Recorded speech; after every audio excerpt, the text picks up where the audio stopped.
이더리움도 3,100달러 부근에서 지금 리테스트를 진행하고 있습니다. 이 4,000달러 돌파 이후에 여기까지 지금 훅 빠져줬는데 비트코인이 일단 조정 양상이 강하게 형성되다 보니까 이더리움 역시 뭐 어쩔 수 없습니다. 비트코인 빠지면 알트들은 더 빠질 수밖에 없는 구조니까 알트 대장이라고 하더라도 뭐 이 정도 어쩔 수 없죠.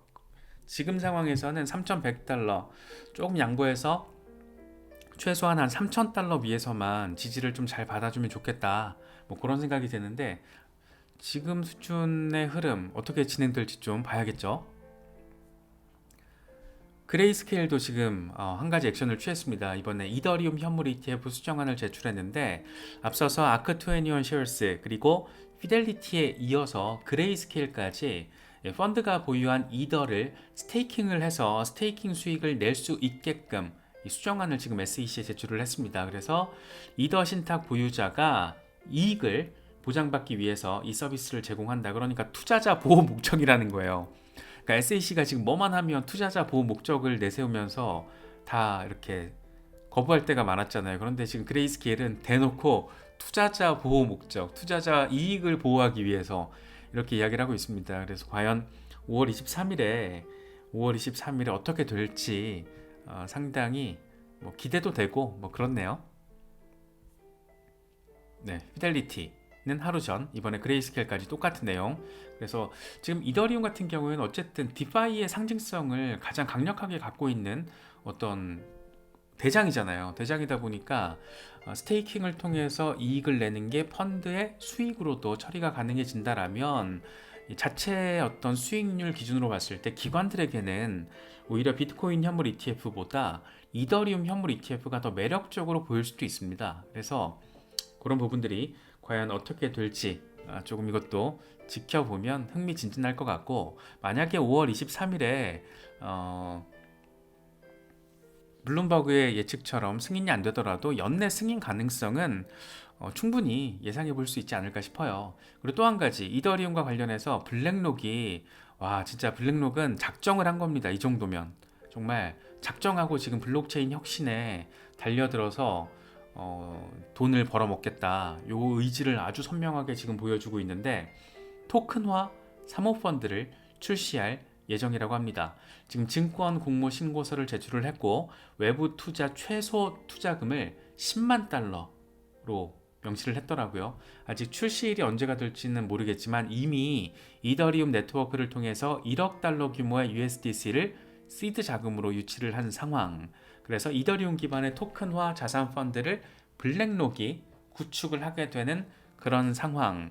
실물 자산 토큰화 이슈가 얼마나 중요한지에 대해서는 우리가 모두 짚어본 상황. 그래서 어떤 종목들이 이런 대기업들의 채택을 받고 있고 어떤 종목들이 실물 자산 토큰화 이슈와 관련해서 주목도를 받을 만한지 이런 걸 이제 우리가 나름의 리서치 과제 정도로 설정을 하고 짚어봐야 할 겁니다.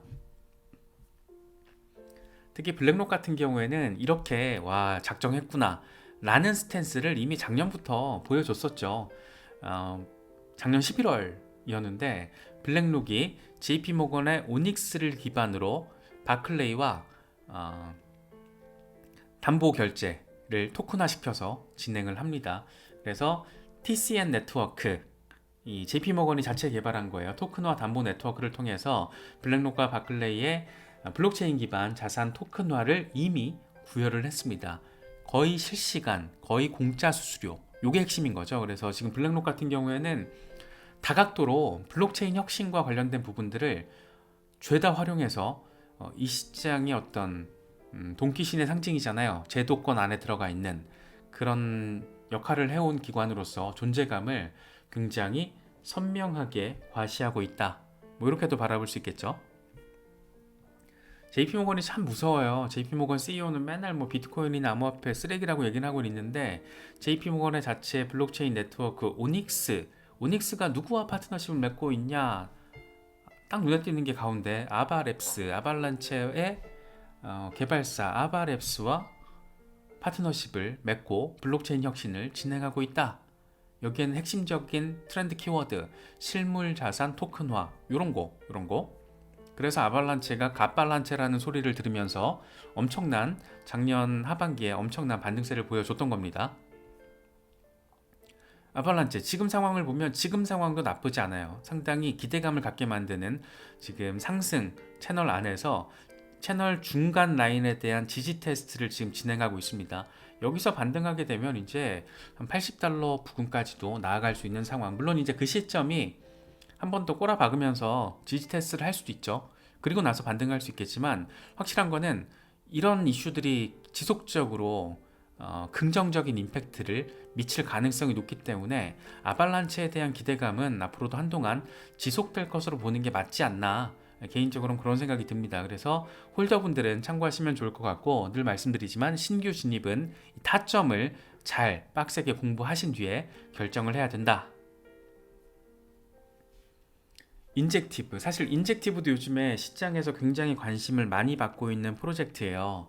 그래서 지금 차트 흐름도 굉장히 어마어마하죠. 지금 최근 며칠 사이에 35% 급락했습니다. 35% 넘게 지금 빠졌는데 매도 물량이 터진 거죠. 비트코인이 빠지면서. 그래서 대규모 매도에도 불구하고 긍정적인 거는 더 높은 저점이 만들어지고 있다라는 거. 더 높은 저점이 이렇게 만들어지고 있다라는 거. 그래서 지금 여기서 반등을 해주고 다시 삼각 패턴 안으로 들어가서 상단 저항으로 뚫어낼 경우 뿡 어디까지 60달러 이상으로 나아갈 가능성. 그래서 젤레 같은 경우에는 다음 상승 구간은 시간 문제다, 이렇게 얘기를 하고 있습니다.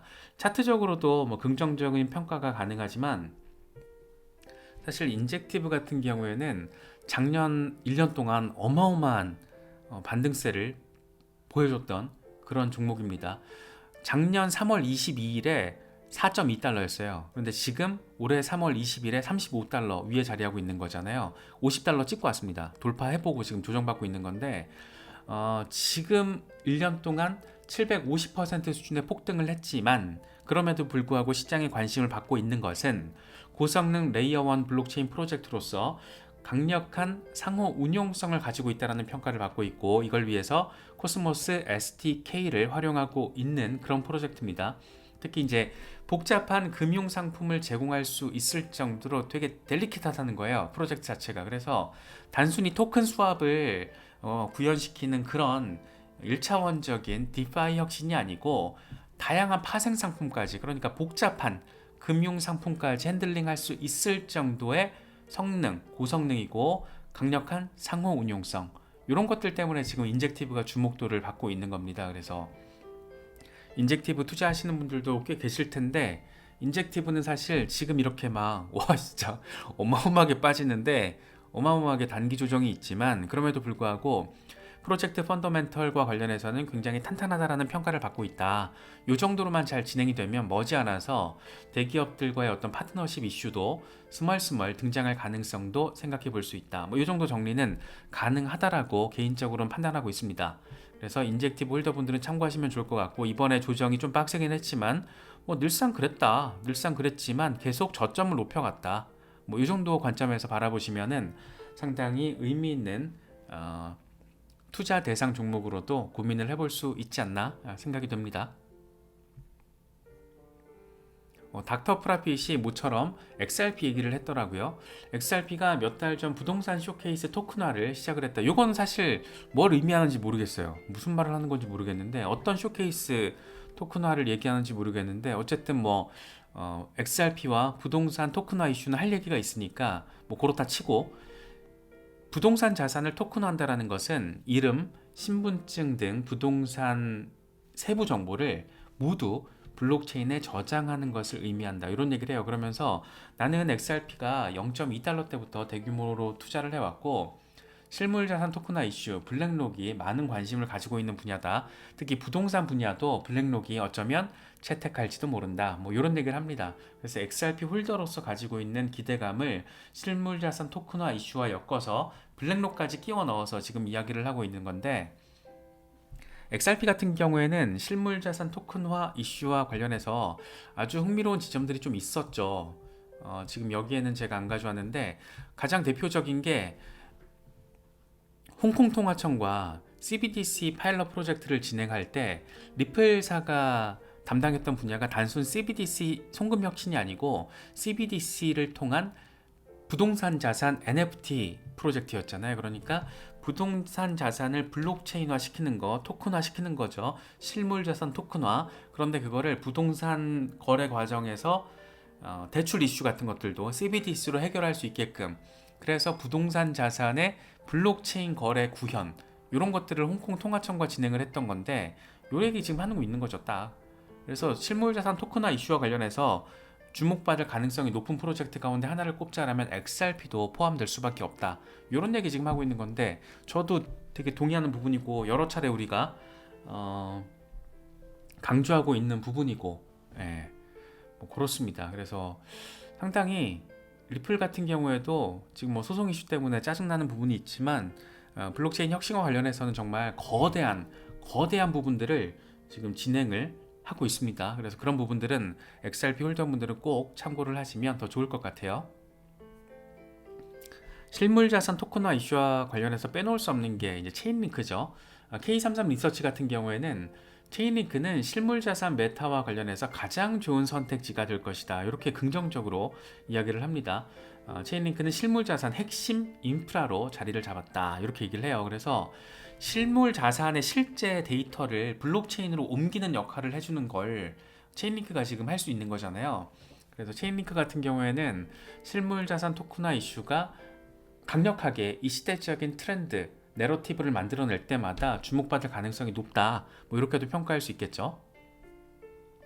특히 이제 실물 자산이라는 게 워낙 다양하잖아요. 지금 우리가 다루고 있는 어떤 자산의 가치가 있는 상품들이 다 토큰화되는 어떤 시대가 언젠간 올 겁니다. 블록체인 기반으로. 그래서 뭐 부동산, 명품, 미술품, 이런 실물 상품을 기반으로 토큰화 시켜서 거기서 거래가 블록체인 기반으로 이루어진다고 했을 때, 얼마나 이렇게 섹시한 상황입니까? 그래서 체인링크 같은 경우에는 이 리얼 월드 에셋 이슈와 관련해서 매우 강력하게 엮여 있는 프로젝트다라는 거는 굳이 홀더가 아니더라도 알아두시면은 언젠간 도움이 될 거예요. 저는 그렇게 생각합니다. 또 JP모건과 아폴로, 앞서서 이제 JP모건의 어떤 오닉스의 파트너십 멤버들을 짚어봤을 때 거기에 이제 아폴로와 같이 자산 토큰화 테스트를 진행을 했었고, 이때 이제 아발란체 에버그린 서브넷을 연동시켜서 그때 이제 작년 9월 10월 이때 이제 아발란체가 폭등을 했었던 거죠. 그래서 이것도 자산 토큰화 이슈와 관련해서 아발란체도 적극적으로 지금 블록체인 혁신에 기여를 하고 있다는 것, 실제적으로 그냥 비전만 제시한 게 아니라 이미 세계 최대 금융 대기업인 JP모건과 함께 아발란체가 이렇게 블록체인 혁신을 구현하고 있다라는 거, 뭐 이제 판단을 알아서 하시면 되는데, 뭐 이렇다라는 건 팩트니까 알아두시면 좋겠죠. 그래서 리얼월드 에셋 이슈는 이번 강세장을 통틀어서 지속적으로 이어질 겁니다. 이 트렌드 자체가, 이 트렌드의 내러티브가 계속 살아있을 거예요. 그런데 더 재밌는 건 뭐냐면, 우리가 언젠가는 이 메타버스 시대가 아주 본격화될 것으로 기대를 하고 있잖아요. 근데 시간은 걸릴 거예요.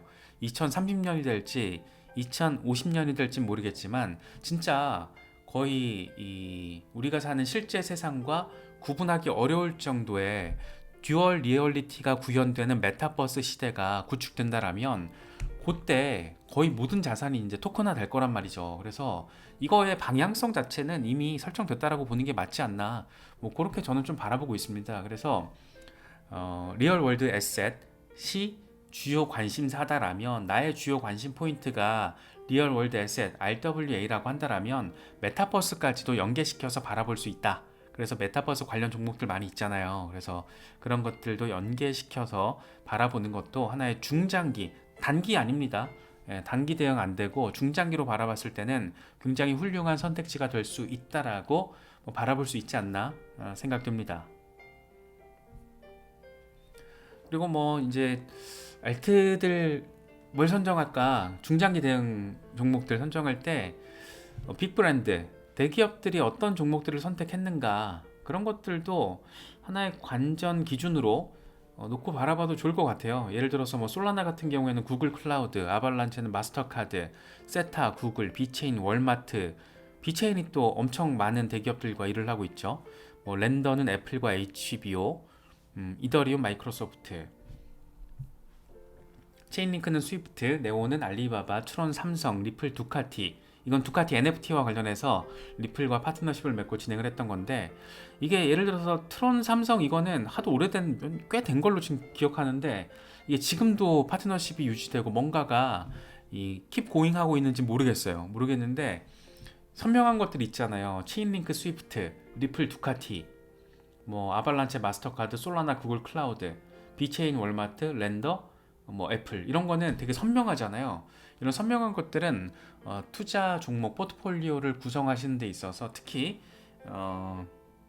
중장기 대응 종목을 구성하시는 데 있어서 분명히 도움될 수 있는 부분이 아닌가 생각이 됩니다.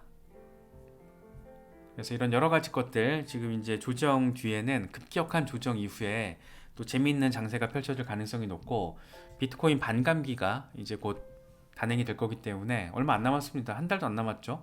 한 달 남았나요 이제? 뭐 한 달 정도? 30일에서 28일에서 30일 정도 남았는데 흥미로운 시간이 펼쳐질 겁니다. 그래서 너무 단기 조정에, 그것도 단기 조정 되게 지금 귀여운 수준으로 오는 건데, 여기에 막 가슴 녹아내릴 필요 없다, 이런 말씀 드리고 싶고, 요 정도의 가슴 녹아내리고 일상생활에 지장을 받을 정도면 사실 이 크립토 투자에 마음의 준비가 안 됐다라고도 바라볼 수 있거든요. 그래서 좀 냉정하게 나의 스탠스를 평가를 하시고 탄탄하게 준비를 하시면, 이제 막 시작 단계이기 때문에, 이번 강세장 시작 단계이기 때문에 지금부터 빡세게 대응하는 노력도 충분히 의미가 있지 않을까 생각됩니다.